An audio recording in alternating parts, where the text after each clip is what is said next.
ओम शांति। पाक audio book का नाम है त्याग और तपस्या, पार्ट 1।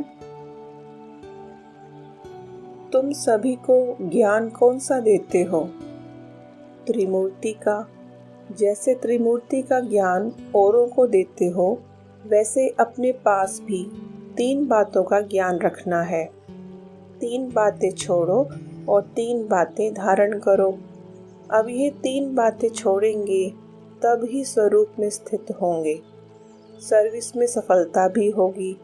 बताओ कौन सी 3 बातें छोड़नी है जो सर्विस में विघ्न डालती हैं? वह छोड़नी है। एक तो कभी भी कोई बहाना नहीं देना। दूसरा, कभी भी किससे सर्विस के लिए कहलाना नहीं। तीसरा, सर्विस करते कभी मुरझाना नहीं। बहाना, कहलाना और मुरझाना, ये 3 बातें छोड़नी है। और फिर कौन सी 3 बातें धारण करनी है? त्याग, तपस्या और सेवा, ये 3 बातें धारणा में चाहिए। तपस्या अर्थात याद की यात्रा, और सर्विस के बिना भी जीवन नहीं बन सकती। इन दोनों बातों की सफलता त्याग के बिना नहीं हो सकती। इसीलिए 3 बातें छोड़नी है और 3 बातें धारण करनी है। अगर इन 3 बातों की धारणा हुई तो क्या बन जाएंगे? जो आपका गायन है ना, वही स्वरूप बन जाएंगे। यहाँ आबू में भी आपका गायन है। किस रूप में और कौन सा रूप यादगार का है? तपस्या के साथ साथ और कोई भी मुख्य रूप का यादगार है? जिन्होंने दिलवाड़ा मंदिर ध्यान से देखा होगा उन्हें याद होगा। जैसे तपस्वी हैं तो त्रिनेत्री भी हैं। तपस्या के साथ साथ याद त्रिमूर्ति की है। तो जैसा यादगार है त्रिनेत्री का, ऐसा बनना है। तीसरा नेत्र कौन सा है? ज्ञान का। ज्ञान का तीसरा नेत्र ही यादगार के रूप में दिखाया है। तपस्वी और त्रिनेत्री, तीसरा नेत्र कायम होगा तब ही तपस्वी बन सकेंगे। अगर ज्ञान का नेत्र गायब हो जाता है तो तपस्या भी नहीं रह सकती। इसलिए अब त्रिमूर्ति शब्द को भी याद करके धारणा में चलेंगे तो वह बन जाएंगे। जो शक्तियों का गायन है, जो प्रभाव है, वह देखने में आएगा। अव्यक्त वाणी की डेट है 6 फरवरी 1969। संगम युगी ब्राह्मणों का मुख्य संस्कार कौन सा है? साकार रूप में मुख्य संस्कार कौन सा था? जो ब्रह्मा का संस्कार, वह ब्राह्मणों का। साकार ब्रह्मा का मुख्य संस्कार कौन सा था? ब्रह्मा में तो वह संस्कार संपूर्ण रूप से देख लिया, लेकिन ब्राह्मणों में यथा योग, यथा शक्ति है। उनका मुख्य संस्कार था सर्वस्व त्यागी। निरंकारी का मतलब ही है सर्वस्व त्यागी। अपना सभी कुछ त्याग कर लेते हैं। सर्वस्व त्यागी होने से सर्वगुण आ जाते हैं। दूसरों के अवगुणों को ना देखना, यह भी त्याग है। त्याग का अभ्यास होगा तो यह भी त्याग कर सकेंगे। सर्वस्व त्यागी अर्थात देह के भान का भी त्याग। तो ब्राह्मणों का मुख्य संस्कार है सर्वस्व त्यागी। इस त्याग से मुख्य गुण कौन से आते हैं? सरलता और सहनशीलता। जिसमें सरलता, सहनशीलता होगी, वे दूसरों को भी आकर्षण जरूर करेंगे और एक दो के स्नेही बन सकेंगे। अगर सरलता नहीं तो स्नेह भी नहीं हो सकता। एक दो में स्नेही बनना है तो उसका तरीका ये है।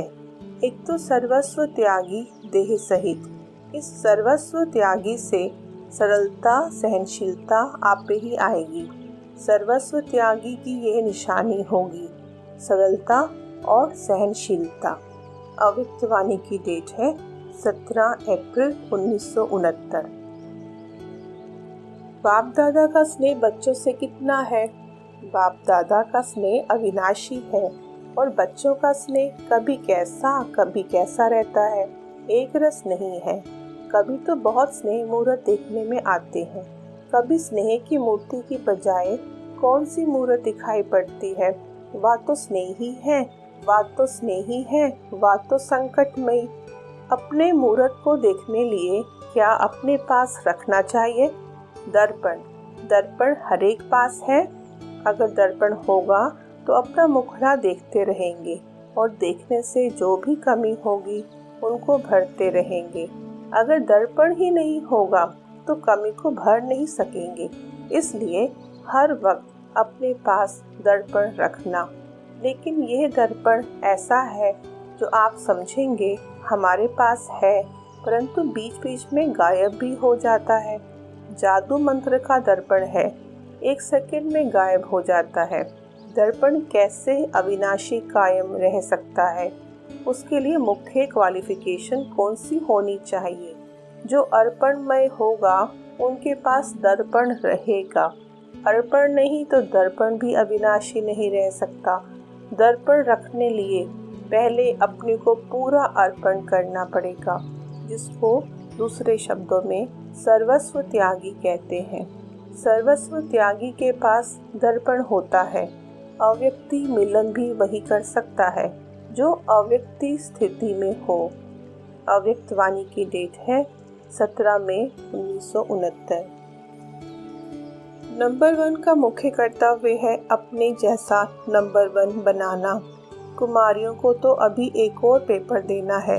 वह पेपर प्रैक्टिकल का, न कि लिखने का।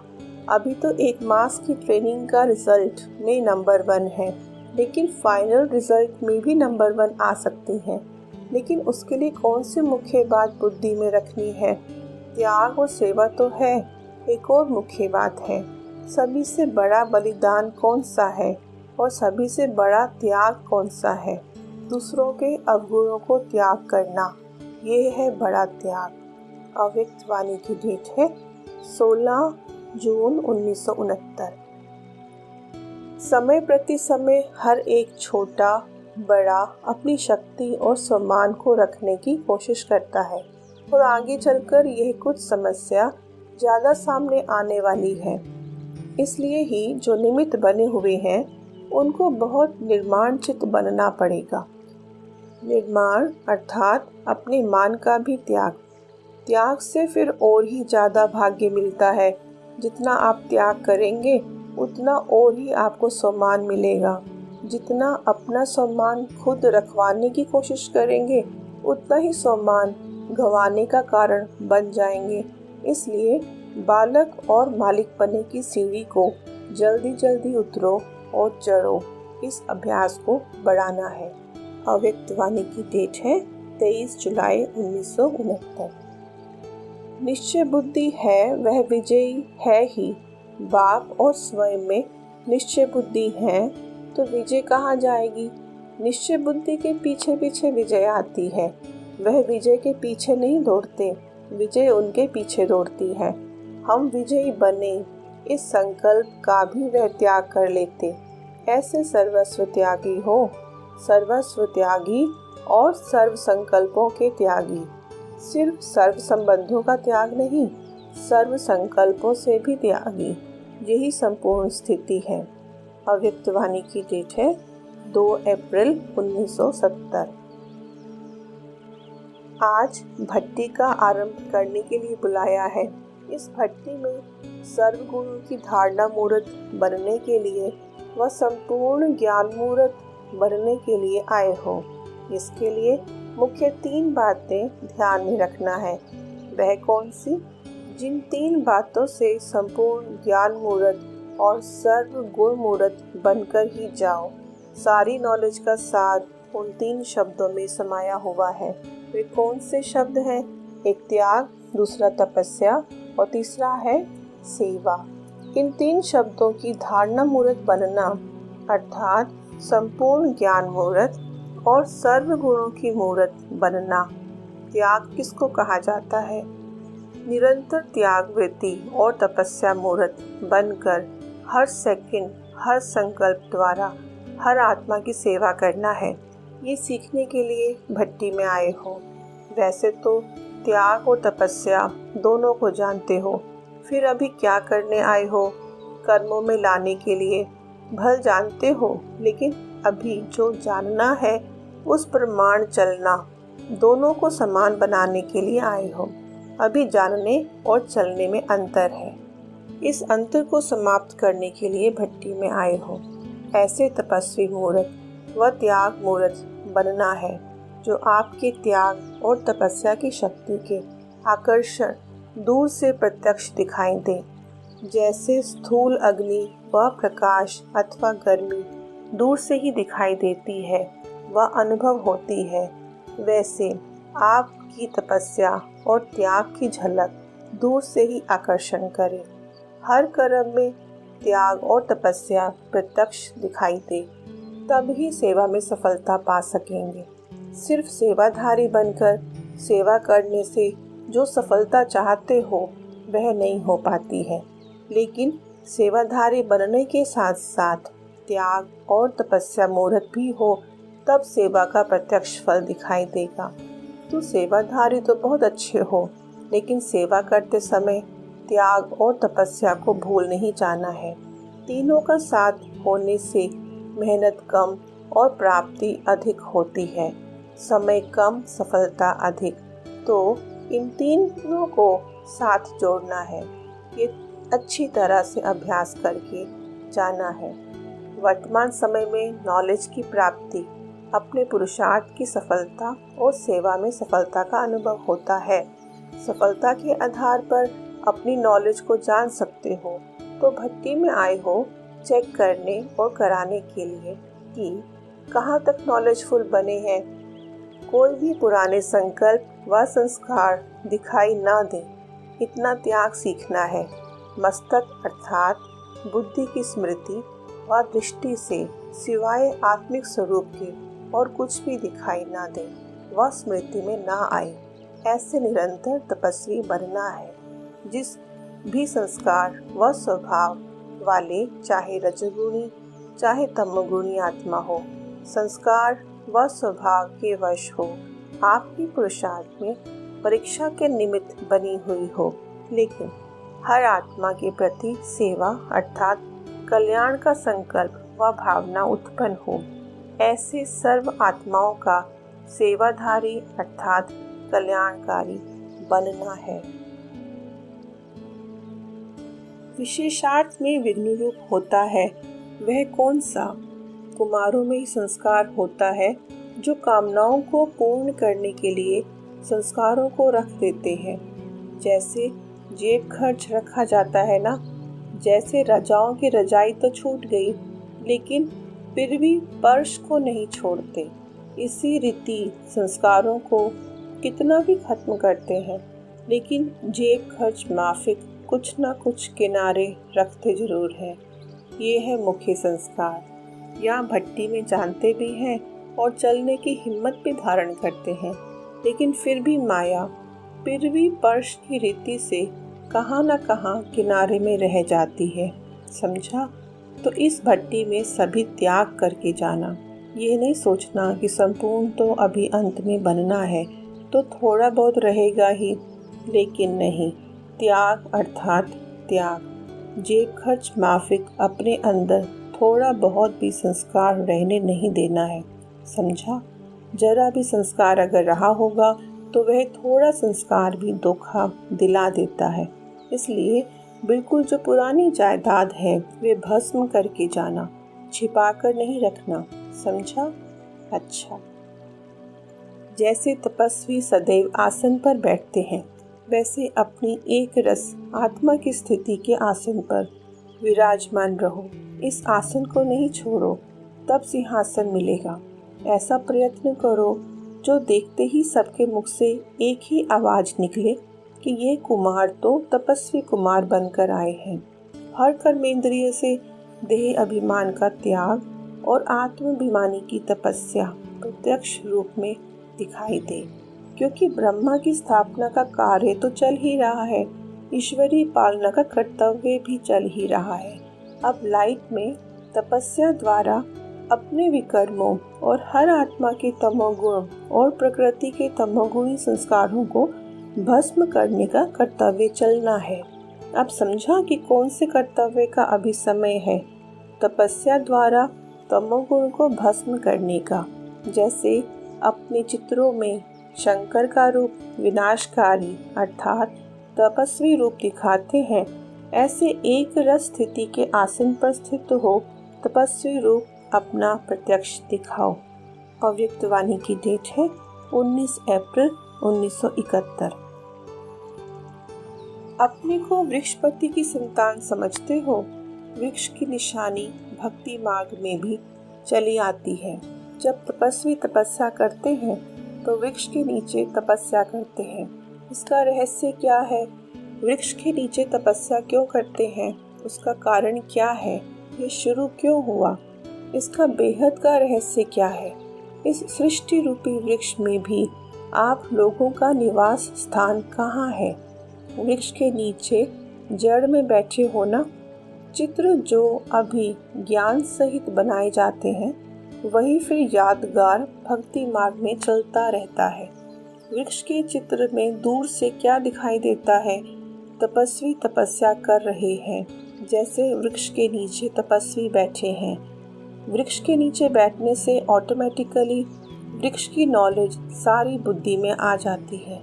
वृक्ष के नीचे बैठेंगे तो ना चाहते हुए भी फल फूल पत्तों आदि में अटेंशन जाता ही है। तो यह भी जब कल्प वृक्ष के नीचे फाउंडेशन में बैठते हो तो सारे वृक्ष का नॉलेज बुद्धि में ऑटोमेटिकली रहता है। जैसे बीज में वृक्ष की सारी नॉलेज रहती है, इसी रीति अपने को इस कल्प वृक्ष का फाउंडेशन अथवा वृक्ष के नीचे जड़ में अपने को समझते हो तो सारे वृक्ष की नॉलेज ऑटोमेटिकली बुद्धि में आ जाती है। ये जो आपकी स्टेज है उसका यादगार भक्ति मार्ग में चलता आया है। ये है प्रैक्टिकल। तपस्या कर रहे हो भक्ति मार्ग में, फिर स्थूल वृक्ष के नीचे बैठकर तपस्या करते हैं। देखो, शुरू में आपको नशा रहता था कि हम वृक्ष के ऊपर बैठे हैं, सारा वृक्ष नीचे है, हम ऊपर हैं। ऊपर भी ठहरे ना, अगर वृक्ष को उल्टा कर देंगे तो ऊपर हो जाएंगे। तो जैसे पहले नशा बहुत रहता था कि हम इस वृक्ष के ऊपर बैठकर सारे वृक्ष को देख रहे हैं, ऐसे ही अभी भी ये भिन्न भिन्न प्रकार से तपस्या का नशा रहता है। पहले की खुमारी इस खुमारी से ज़्यादा थी, वह अभी ज़्यादा है। वह सिर्फ तपस्या का रूप था, अभी तपस्या और सेवा साथ साथ हो गई है। वह नशा सिर्फ तपस्या का ही रहता था, नीचे उतरने का कोई कारण नहीं था। और अभी तपस्या और सेवा दोनों ही साथ साथ चलती है, दोनों कार्य चल रहे हैं। तो बीच बीच में अपने आप को नशा चढ़ाने का खास अटेंशन रखना चाहिए। इसको ही बैटरी चार्ज कहते हैं। ऐसे अनुभव करेंगे जैसे सच सच वृक्ष सारा इमर्ज रूप में है और हम साक्षी होकर इस वृक्ष को देख रहे हैं। ये भी नशा बहुत खुशी दिलाता है, शक्ति दिलाता है। इसलिए वृक्षपति और वृक्ष का गायन बहुत है। तो ऐसे भिन्न भिन्न प्रकार की सेवा करते हुए भी तपस्या का बल अपने में आप ही भरते रहना है, जिससे तपस्या और सेवा दोनों कंबाइंड और एक साथ रहेंगी। ऐसे नहीं कि सेवा में आ गए तो तपस्या भूल गए, नहीं, दोनों साथ साथ रहे। कंबाइंड रूप है ना। अव्यक्त वाणी की डेट है 25 जून 1971। लौकिक प्रवृत्ति को भी ईश्वरीय प्रवृत्ति में परिवर्तन किया है। जब तक परिवर्तन नहीं किया है तब तक अलौकिक स्थिति में एक रस नहीं रह सकते। इसलिए कहा था कि अपना नाम, रूप, गुण और कर्तव्य सदैव याद कर फिर प्रवृत्ति में रहो, जिससे लौकिक प्रवृत्ति परिवर्तन हो। सदैव अपने को सेवाधारी समझने से रोग नहीं रहेगा। सेवाधारी सदैव नम्रचित निर्माण रहता है और अपने घर को भी घर नहीं लेकिन सेवा स्थान समझेगा। और सेवाधारी का मुख्य गुण है त्याग। अगर त्याग नहीं तो सेवा भी नहीं हो सकती। त्याग से तपस्वी मूर्त बनते हो। सेवाधारी का कर्तव्य है सदैव सेवा में रहना, चाहे मनसा सेवा में रहे, चाहे वाचा सेवा में रहे, चाहे कर्मणा सेवा में रहे, लेकिन सेवाधारी अर्थात निरंतर सेवा में तत्पर रहने वाले। वे कभी भी सेवा को अपने से अलग नहीं समझेंगे, निरंतर सेवा का ही ध्यान रहेगा। इसको कहते हैं सेवाधारी। तो अपने को सेवाधारी समझो और सेवा स्थान समझकर रहो। त्याग वृत्ति वाले तपस्वी मूर्त होकर रहो। आपकी प्रैक्टिकल दिनचर्या में बहुत करके विघ्न रूप क्या होता है? एक शब्द में इसको कहेंगे रोग। इसलिए रूहानी रुहाब नहीं आता है। प्रवृत्ति में जो रोग रखते हो, मैं रचयिता हूँ, वह व्यवहार का भी जो रोग रहता है, संबंध में भी मुख्य विघ्न रोग आता है। इसका त्याग करना है। सेवाधारी रोग नहीं दिखाते, इसलिए रोग का त्याग करना है। ये है मुख्य त्याग। हिम्मत तो है ना त्याग की। अव्यक्तवाणी की डेट है 19 जुलाई 1971। अपने को त्याग तपस्वी औरत समझते हो? सबसे बड़े ते बड़ा मेहनत का त्याग कौन सा है? देह अभिमान, ज्ञान का अभिमान व बुद्धि का अभिमान भी क्यों आता है? पुराने संस्कारों का त्याग भी क्यों नहीं होता है? उसका मुख्य कारण देह अभिमान है। देह अभिमान को छोड़ना बड़े से बड़ा त्याग है, जो हर सेकंड अपने आप को चेक करना पड़ता है। और जो स्थूल त्याग है, वह कोई एक बार त्याग करने के बाद किनारा कर लेते हैं। लेकिन ये जो देह अभिमान का त्याग है, वह हर सेकंड देह का आधार लेते रहना है। लेकिन यहाँ सिर्फ रहते हुए न्यारा बनना है। इसी कारण हर सेकंड देह के साथ आत्मा का गहरा संबंध होने कारण देह का अभिमान भी बहुत गहरा हो गया है। अब इसको मिटाने के लिए मेहनत लगती है। अपने आप से पूछो कि सब प्रकार का त्याग किया है, क्योंकि जितना त्याग करेंगे उतना ही भाग्य प्राप्त करेंगे, वर्तमान समय में व भविष्य में भी। ऐसे नहीं समझना कि संगम युग में सिर्फ त्याग करना है और भवि में भाग्य लेना है। ऐसे नहीं है। जो जितना त्याग करता है और जिस घड़ी त्याग करता है, उसी घड़ी जितना त्याग उनके रिटर्न में उनको भाग्य जरूर प्राप्त होता है। संगम युग में त्याग व प्रत्यक्ष रूप में भाग्य क्या मिलता है, ये जानते हो? अभी अभी भाग्य क्या मिलता है? सतयुग में तो मिलेगा जीवन मुक्ति पद। अब क्या मिलता है? आपको अपने त्याग का भाग्य मिलता है। संगम युग में त्याग का प्रत्यक्ष रूप में भाग्य क्या मिलता है, ये जानते हो? अभी अभी भाग्य क्या मिलता है? सतयुग में तो मिलेगा जीवन मुक्ति पद। अब क्या मिलता है? आपको अपने त्याग का भाग्य मिलता है। संगम युग में त्याग का भाग्य बड़े से बड़ा यही मिलता है कि स्वयं भाग्य बनाने वाला अपना बन जाता है। ये सबसे बड़ा भाग्य हुआ ना। ये सिर्फ संगम युग पर ही प्राप्त होता है, जो स्वयं भगवान अपना बन जाता है। अगर त्याग नहीं तो बाप भी अपना नहीं। देह का भान है तो क्या बाप याद है? बाप के समीप संबंध का अनुभव होता है जब देह भान का त्याग करते हो। तो देह भान का त्याग करने से ही देही अभिमानी बनने से पहली प्राप्ति क्या होती है? यही ना कि निरंतर बाप की स्मृति में रहते हो, अर्थात हर सेकंड के त्याग से हर सेकंड के लिए बाप के सर्व संबंध का, सर्व शक्तियों का अपने साथ अनुभव करते हो। तो यह सबसे बड़ा भाग्य नहीं, ये भविष्य में नहीं मिलेगा। इसलिए कहा जाता है ये सहज ज्ञान और सहज राजयोग भविष्य फल नहीं, लेकिन प्रत्यक्ष फल देने वाला है। भविष्य तो वर्तमान के साथ साथ बांधा हुआ ही है, लेकिन सर्वश्रेष्ठ भाग्य सारे कल्प के अंदर और कहाँ नहीं प्राप्त करते हो। इस समय ही त्याग और तपस्या से बाप का हर सेकंड का अनुभव करते हो, अर्थात बाप को सर्व संबंधों से अपना बना लेते हो।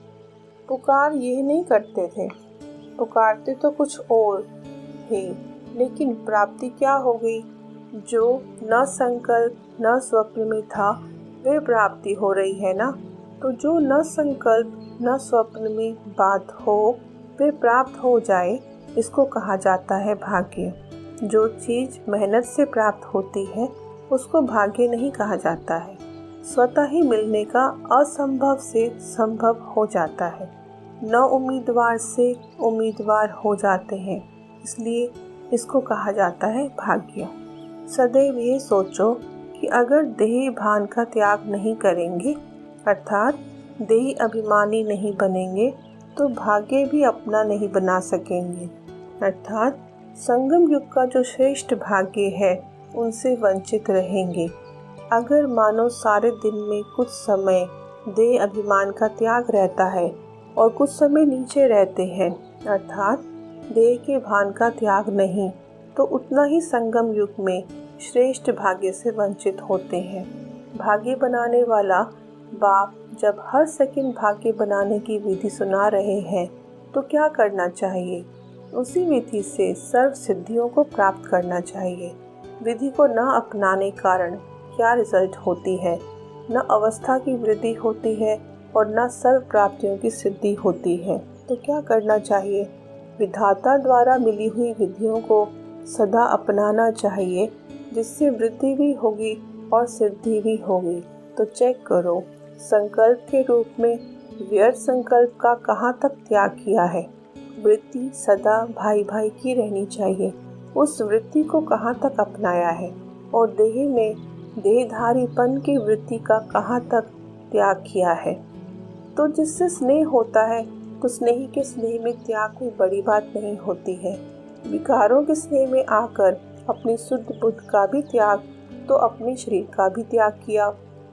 बच्चों के स्नेह में माँ तन का भी त्याग करती है ना। जब देहधारी के संबंध के स्नेह में अपना ताज, तख्त और अपना असली स्वरूप सब छोड़ दिया ना, तो जब अभी बाप के स्नेही बने हो, तो क्या ये देह अभिमान का त्याग नहीं कर सकते हो? मुश्किल है। सोचना चाहिए कि अल्पकाल के संबंध में इतनी शक्ति थी जो ऊपर से नीचे ला दिया। ऊपर से नीचे इसलिए आए हो ना। और अब बाप जब कहते हैं और बाप से सर्व संबंध जोड़े हैं, तो क्या बाप के स्नेह में ये उल्टा देह अभिमान का त्याग कोई बड़ी बात है? छोटी बात है ना। फिर भी क्यों नहीं कर पाते हो? ये तो एक सेकंड में कर देना चाहिए। बच्चा अगर एक मास बीमार होता है, तो माँ का जो अल्पकाल का संबंध है, देह का संबंध है, फिर भी माँ एक मास के लिए सब कुछ त्याग कर देती है। देह की स्मृति सुख त्याग करने में देरी नहीं करती, मुश्किल भी नहीं समझती है। तो यहाँ क्या करना चाहिए? यहाँ तो सदाकाल का संबंध और सर्व संबंध है, सर्व प्राप्ति का संबंध है। तो यहाँ एक सेकंड भी त्याग करने में देरी नहीं करना चाहिए। लेकिन कितने वर्ष लगाया है? देह का भान त्याग करने में कितना वर्ष लगाया है? कितने वर्ष हो गए? 36 लगना चाहिए एक सेकंड, और लगाया है 36 वर्ष। आधा कल्प का अभ्यास पड़ा हुआ है, और वह जो आधा कल्प देह भान से और विकारों से न्यारे थे, वे आधा कल्प का अभ्यास एक सेकंड में भूल गया। इसमें टाइम लगा क्या? त्रेता में भी 2 कला कम हो जाती है, फिर भी विकारों से परे तो रहते हो ना। सतयुग त्रेता में निर्विकारी तो थे ना। 2 कला कम होने के बाद भी त्रेता में निर्विकारी तो कहेंगे ना। विकारों के आकर्षण से परे थे ना। ये भी आधा कल्प के संस्कार हो गए, तो ये क्यों नहीं स्मृति में जल्दी आते हैं?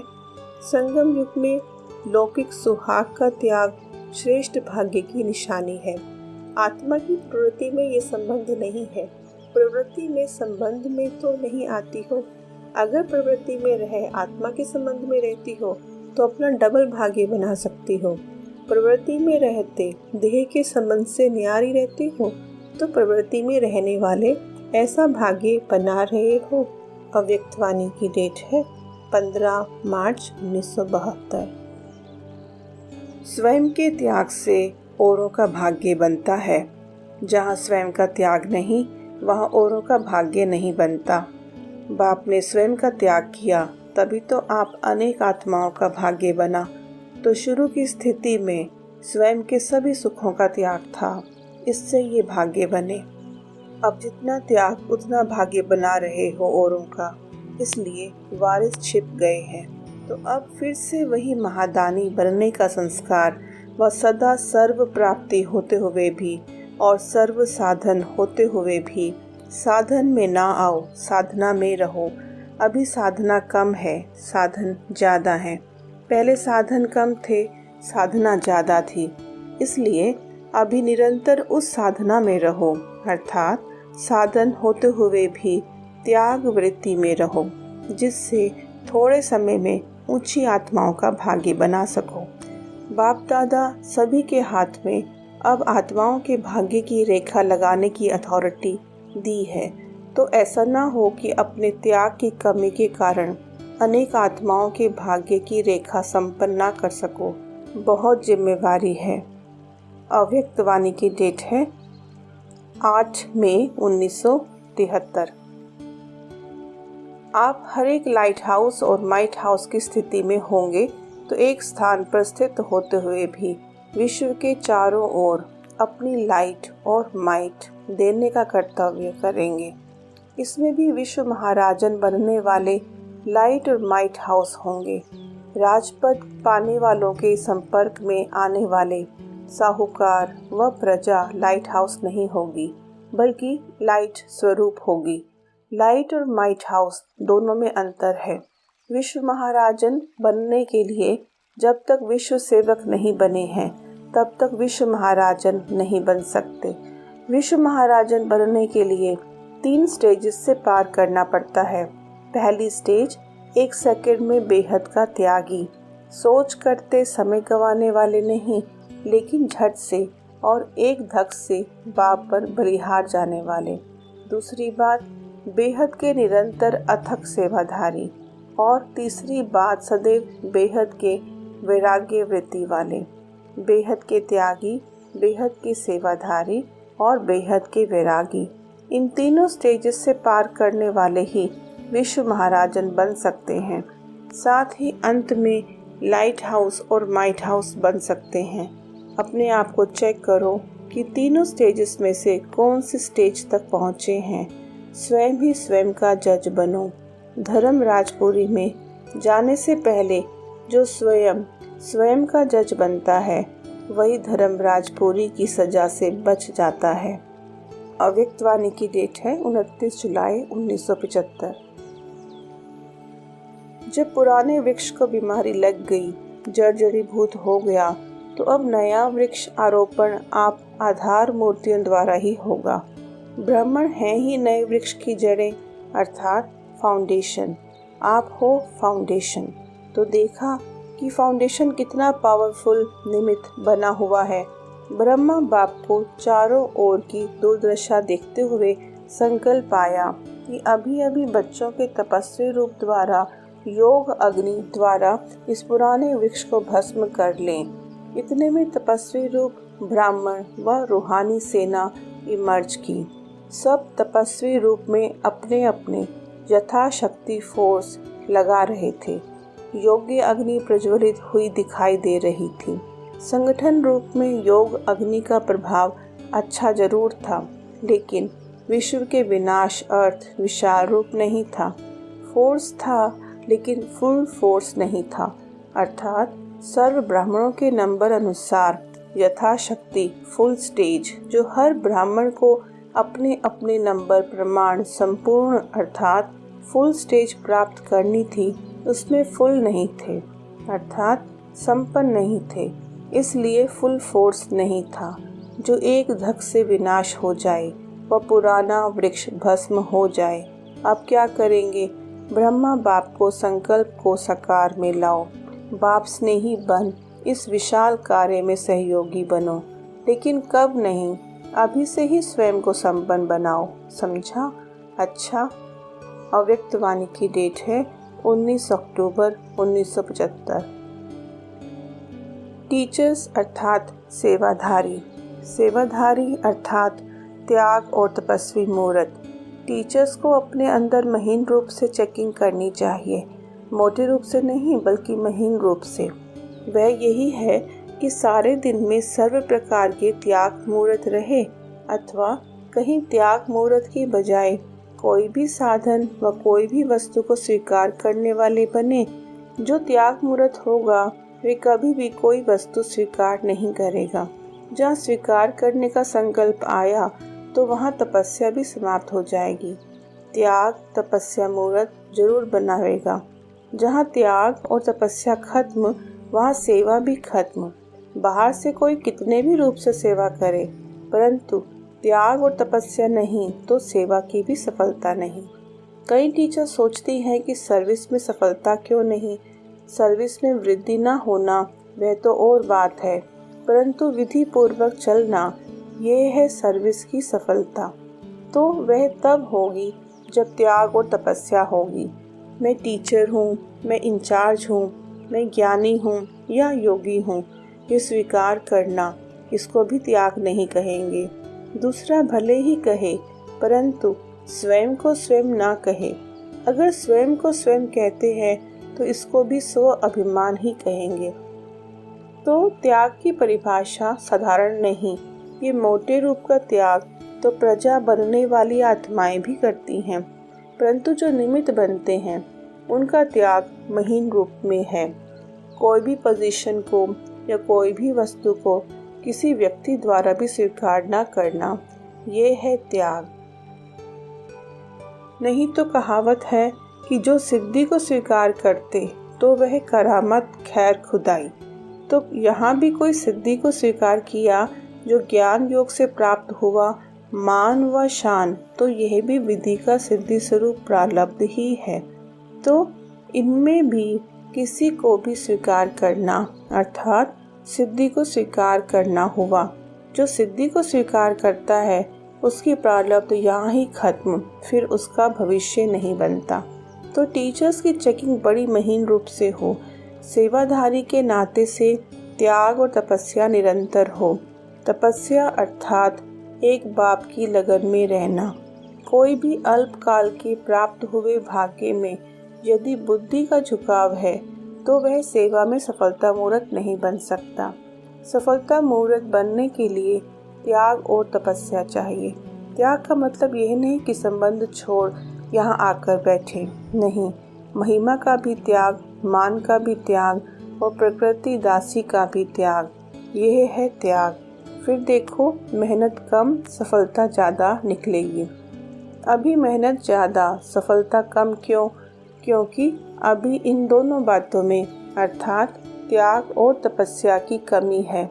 जिसमें त्याग तपस्या दोनों है वह है यथार्थ टीचर अर्थात काम करने वाला टीचर, नहीं तो नाम मात्र का टीचर ही कहेंगे। अव्यक्त वाणी की डेट है 20 अक्टूबर 1975। जो अति प्रिय वस्तु होती है वह समीप स्थान पर होती है। वह स्थान है एक नैन और दूसरा दिल। तो दिल में समाने वाले श्रेष्ठ हैं या नैनों में समाने वाले श्रेष्ठ हैं? दोनों में नंबर 1 कौन? दोनों का महत्व एक है या अलग अलग? जो समझते हैं दोनों का महत्व एक है अथवा जो दिल में होते सो नैनों में होते हैं, वे हाथ उठाओ।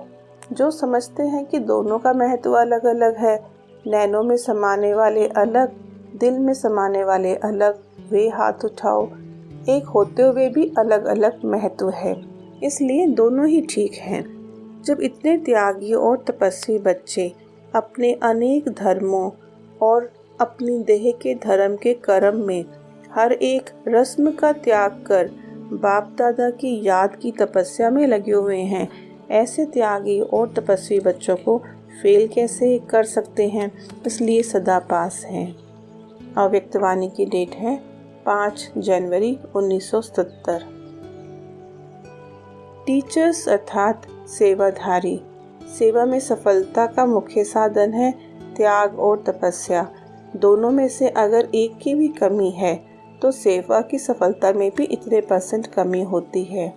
त्याग अर्थात मनसा संकल्प से भी त्याग, सर्कमस्टेंस परिस्थिति के कारण या मर्यादा के कारण मजबूरी से त्याग, बाहर से कर भी लेंगे तो संकल्प से त्याग नहीं होगा। त्याग अर्थात ज्ञान स्वरूप से संकल्प से भी त्याग, मजबूरी से नहीं। ऐसी त्यागी और तपस्वी अर्थात सदा बाप की लगन में लवलीन, प्रेम के सागर में समाये हुए, ज्ञान, आनंद, सुख, शांति के सागर में समाये हुए को ही कहेंगे तपस्वी। ऐसे त्याग तपस्या वाले ही सेवाधारी कहे जाते हैं।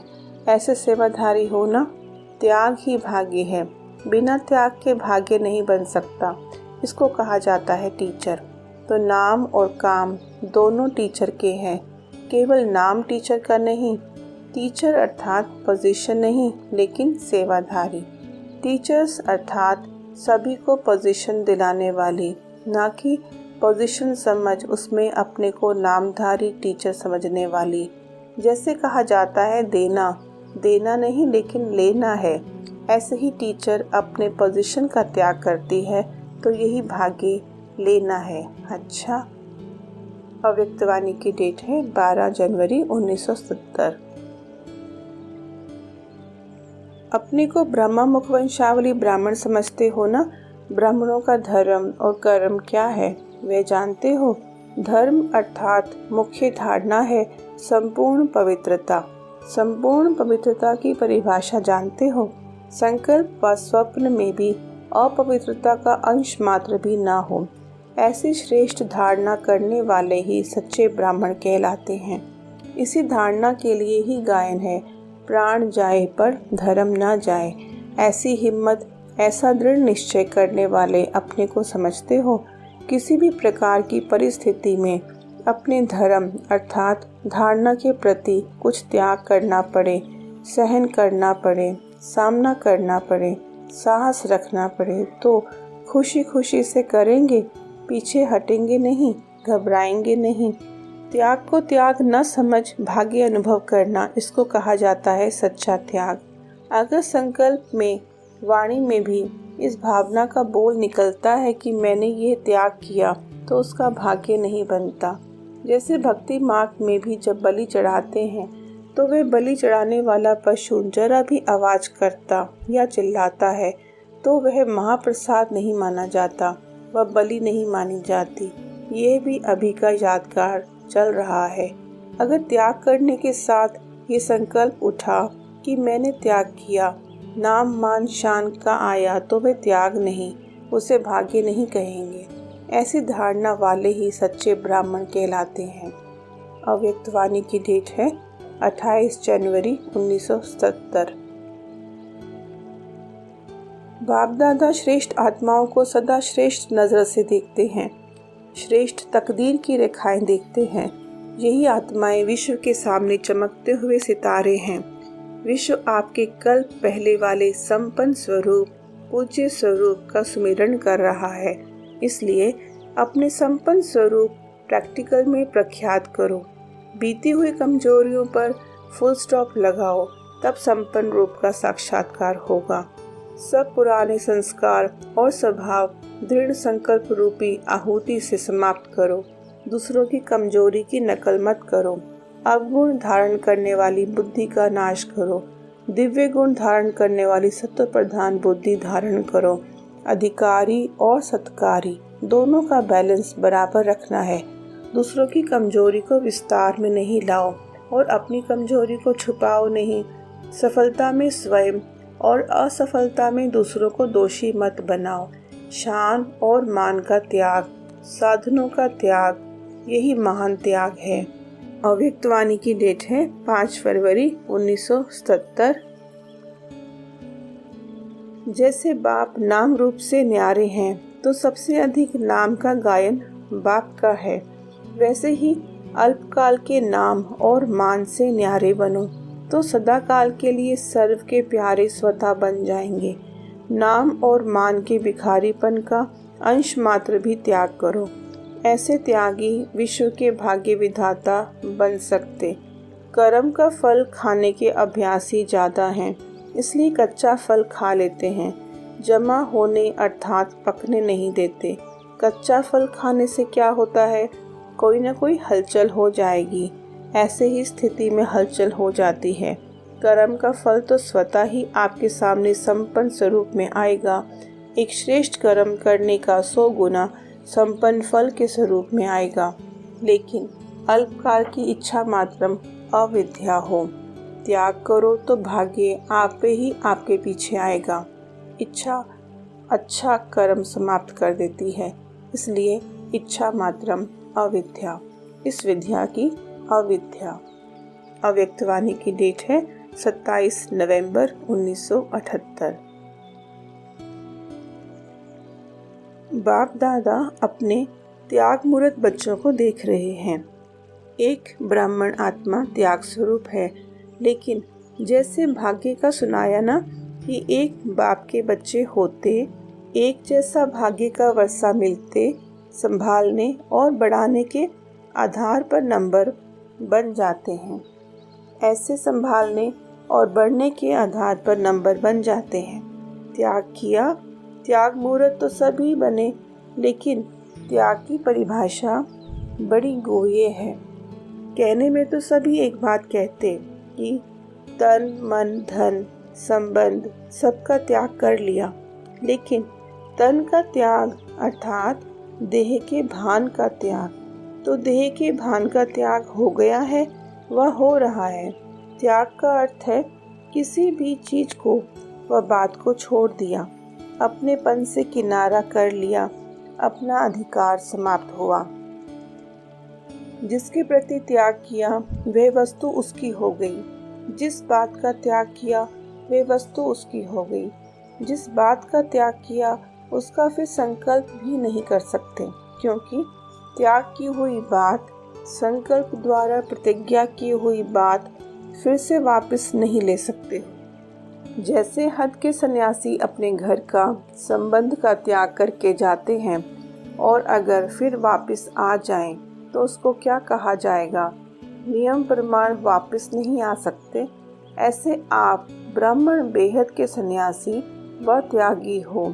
आप त्याग मूर्तियों ने अपने इस पुराने घर अर्थात पुराने शरीर, पुराने देह का भान का त्याग किया। संकल्प किया कि बुद्धि द्वारा फिर से कब इस पुराने घर में आकर्षित नहीं होंगे, संकल्प द्वारा भी फिर से वापस नहीं आएंगे। पहला यह त्याग किया। इसलिए तो कहते हो देह सहित देह के संबंध का त्याग, देह के भान का त्याग। तो त्याग किए हुए पुराने घर में फिर से वापस तो नहीं आ जाते हो। वायदा किया है। पहला शब्द तन आता है। जैसे तन मन धन कहते हो, देह और देह के संबंध कहते हो, तो पहला त्याग क्या हुआ? इस पुराने देह के भान से विस्मृति अर्थात किनारा। पहला कदम है त्याग का। जैसे घर में घर की सामग्री होती है, ऐसे इस देह रूपी घर में भिन्न भिन्न कर्मेंद्रियां ही सामग्री है। तो घर का त्याग अर्थात सर्व का त्याग। घर को छोड़ा, लेकिन कोई एक चीज में ममता रह गई तो उसको त्याग कहेंगे? ऐसे कोई भी कर्मेंद्रिय अगर अपनी तरफ आकर्षित करती है तो क्या उसको संपूर्ण त्याग कहेंगे? इसी प्रकार अपनी चेकिंग करो। ऐसे अलबेले नहीं बनना कि और तो सब छोड़ दिया, बाकी कोई एक कर्मेंद्रिय विचलित होती है, वह भी समय पर ठीक हो जाएगी, लेकिन कोई एक कर्मेंद्रिय की आकर्षण भी एक बाप का बनने नहीं देगी, एक रस स्थिति में स्थित होने नहीं देगी, नंबर 1 में जाने नहीं देगी। अगर कोई हीरे जवाहर महल माड़ियाँ छोड़ दे और सिर्फ कोई मिट्टी के फुटे हुए बर्तन में भी मोह रह जाए तो क्या होगा? जैसे हीरा अपनी तरफ आकर्षण रही हुई है तो श्रेष्ठ पद पाने से बार बार नीचे ले आएगी। तो पुराने घर और पुरानी सामग्री सबका त्याग चाहिए। ऐसे नहीं समझो ये तो बहुत थोड़ा है, लेकिन ये थोड़ा भी बहुत कुछ गंवाने वाला है। संपूर्ण त्याग चाहिए। इस पुरानी देह को बाप दादा द्वारा मिली हुई अमानत समझो। सेवा अर्थ कार्य में लगाना है। ये मेरी देह नहीं, लेकिन सेवा अर्थ अमानत है। जैसे मेहमान बन देह में रह रहे हैं, थोड़े समय के लिए बाप दादा ने कार्य के लिए आपको ये तन दिया है, तो आप क्या बन गए? मेहमान। मेरेपन का त्याग और मेहमान समझ महान कार्य में लगाओ। मेहमान को क्या याद रहता है? असली घर याद रहता है या उसी में फंस जाते हो तो आप सबका ये शरीर रूपी घर भी ये फरिश्ता स्वरूप है, फिर देवता स्वरूप है, उसको याद करो। इस पुराने शरीर में ऐसे ही निवास करो जैसे बाप दादा पुराने शरीर का आधार लेते हैं, लेकिन शरीर में फंस नहीं जाते हैं। कर्म के लिए आधार लिया और फिर अपने फरिश्ते स्वरूप में स्थित हो जाओ, अपने निराकारी स्वरूप में स्थित हो जाओ। न्यारेपन की ऊपर की ऊंची स्थिति से नीचे साकार कर्मेंद्रियों द्वारा कर्म करने के लिए आओ। इसको कहा जाता है मेहमान अर्थात महान। ऐसे रहते हो। त्याग का पहला कदम पूरा किया है। त्याग मूर्त बनने का पहला कदम फॉलो फादर के समान किया है। ब्रह्मा बाप को देखा, सुना, संकल्प में, मुख में सदैव क्या रहा? ये बाप का रथ है। तो आपका रथ किसका है? क्या सिर्फ ब्रह्मा ने रथ दिया व आप लोगों ने भी रथ दिया? ब्रह्मा का प्रवेशता का पाठ अलग है, लेकिन आप सबने भी तन तेरा कहा, ना कि तन मेरा। आप सबका भी वायदा है, जैसे चलाओ जहाँ बिठाओ, ये वायदा है ना। वह आँख को मैं चलाऊंगा, बाकी को बाप चलाए। कुछ मन मत पर चलेंगे, कुछ श्रीमत पर चलेंगे, ऐसा वायदा है ना। तो कोई भी कर्मेंद्रिय के वशीभूत होना यह श्रीमत है व मनमत है। तो समझा त्याग की परिभाषा कितनी गुह्य है, इसलिए नंबर बन गए हैं। अभी तो सिर्फ देह के त्याग की बात सुनाई है, आगे और बहुत है। अभी तो त्याग की सीढ़ियाँ भी बहुत हैं, ये पहली सीढ़ी की बात कर रहे हैं। त्याग मुश्किल तो नहीं लगता, सबको छोड़ना पड़ेगा। अगर पुराने के बदले नया मिल जाए तो मुश्किल है क्या? अभी अभी मिलता है, भविष्य मिलना तो कोई बड़ी नहीं, लेकिन अभी अभी पुराना भान छोड़ो, फरिश्ता स्वरूप लो। जब पुरानी दुनिया के देह का बांध छोड़ देते हो तो क्या बन जाते हो? डबल लाइट अभी ही बनते हो। परंतु अगर ना यहाँ के ना वहाँ के रहते हो तो मुश्किल लगता है। न पूरा छोड़ते हो न पूरा लेते हो तो अधमरे हो जाते हो। इसलिए बार बार लंबा श्वास उठाते हो। कोई भी बात मुश्किल होती तो लंबा श्वास उठता है। मरने में जो मज़ा है, लेकिन पूरा मरो तो। लेने में कहते हो पूरा लेंगे और छोड़ने में मिट्टी के बर्तन भी नहीं छोड़ेंगे, इसलिए मुश्किल हो जाता है। वैसे तो अगर कोई मिट्टी का बर्तन रखता है तो बाप दादा रखने भी दें, बाप को क्या परवाह है, भल रखो। लेकिन स्वयं ही परेशान होते हो, इसलिए बाप दादा कहते हैं छोड़ो। अगर कोई भी पुरानी चीज रहते हो तो रिजल्ट क्या होती है? बार बार बुद्धि भी उन्हों की भटकती है, फरिश्ता बन नहीं सकते। इसलिए बाप दादा तो और भी हजारों मिट्टी के बर्तन दे सकते हैं, कितना इकट्ठा कर लो। लेकिन जहाँ किचड़ा होगा वहाँ क्या पैदा होंगे? मच्छर। और मच्छर किसको काटेंगे? तो बाप दादा बच्चों के कल्याण के लिए ही कहते हैं, पुराना छोड़ दो, अधमरे नहीं बनो। मरना है तो पूरा मरो, नहीं तो भले ही जिंदा रहो। मुश्किल है नहीं, लेकिन मुश्किल बना देते हो। कभी कभी मुश्किल हो जाता है, जब रावण के सिर लग जाते हैं तो मुश्किल होता है। जब भुजाधारी शक्ति बन जाते हो तो सहज हो जाता है। सिर्फ एक कदम सहयोग देना और पदम कदमों का सहयोग मिलना हो जाता, लेकिन पहले जो एक कदम देना पड़ता है उसमें घबरा जाते हो, मिलना भूल जाता है, देना याद आ जाता है, इसलिए मुश्किल अनुभव होता है। अच्छा, अव्यक्त वाणी की डेट है 3 अप्रैल 1982। अब तीसरी बात यह है देह के साथ व्यक्तियों के संबंध की। इसमें लौकिक तथा अलौकिक संबंध आ जाता है। इन दोनों संबंध में महात्यागी अर्थात नष्ट मोहा की निशानी। दोनों संबंधों में ना किसी में घृणा होगी, ना किसी में लगाव व झुकाव होगा। अगर किसी से घृणा है तो उस आत्मा के अवगुण व आपकी दिल पसंद ना करने वाले कर्म बार बार आपकी बुद्धि को विचलित करेंगे। ना चाहते भी संकल्प में, बोल में, स्वप्न में भी उसी का उल्टा चिंतन स्वतः ही चलेगा। याद बाप को करेंगे और सामने आएगी वह आत्मा। जैसे दिल के झुकाव में लगाव वाली आत्मा ना चाहते भी अपनी तरफ आकर्षित कर ही लेती है, वह गुण और स्नेह के रूप में बुद्धि को आकर्षित करती है। और घृणा वाली आत्मा स्वार्थ की पूर्ति न होने कारण स्वार्थ बुद्धि को विचलित करता है।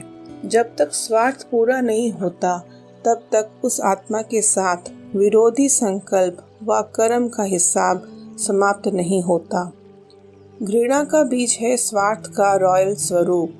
चाहिए, इसको ये करना चाहिए, ये ना करना चाहिए, ये होना चाहिए। तो चाहिए कि चाह उस आत्मा से व्यर्थ संबंध जोड़ देती है। घृणा वाली आत्मा के प्रति सदा व्यर्थ चिंतन होने कारण परदर्शन चक्रधारी बन जाते। लेकिन ये व्यर्थ संबंध भी नष्ट मोह होने नहीं देंगे। मोहब्बत से मोह नहीं होगा, लेकिन मजबूरी से। फिर क्या कहते हैं, मैं तो तंग हो गई हूँ। तो जो तंग करता है उसमें बुद्धि तो जाएगी ना, समय भी जाएगा, बुद्धि भी जाएगी और शक्तियाँ भी जाएंगी। तो एक है ये संबंध। दूसरा है विनाशी स्नेह और प्राप्ति के आधार पर व अल्पकाल के लिए सहारा बनने के कारण लगाव व झुकाव। ये भी लौकिक अलौकिक दोनों संबंध में बुद्धि को अपनी तरफ खींचता है। जैसे लौकिक में देह के संबंधियों द्वारा स्नेह मिलता है, सहारा मिलता है, प्राप्ति होती है, तो उस तरफ विशेषार्थ करते हो, लक्ष्य रखते हो कि किसी भी तरफ बुद्धि ना जाए। लौकिक को छोड़ने के बाद अलौकिक संबंध में भी यही सब बातें बुद्धि को आकर्षित करती हैं, अर्थात बुद्धि का झुकाव अपनी तरफ सहज कर लेती है। यह भी देहधारी के ही संबंध है। जब कोई समस्या जीवन में आएगी, दिल में कोई उलझन की बात होगी, तो न चाहते भी अल्पकाल के सहारे देने वाले व अल्पकाल की प्राप्ति कराने वाले लगाव वाली आत्मा ही याद आएगी, बाप याद नहीं आएगा। फिर से ऐसे लगाव लगाने वाली आत्माएं अपने आप को बचाने के लिए व अपने को राइट सिद्ध करने के लिए क्या सोचती और बोलती हैं कि बाप तो निराकार और आकार है ना, साकार में कुछ चाहिए जरूर।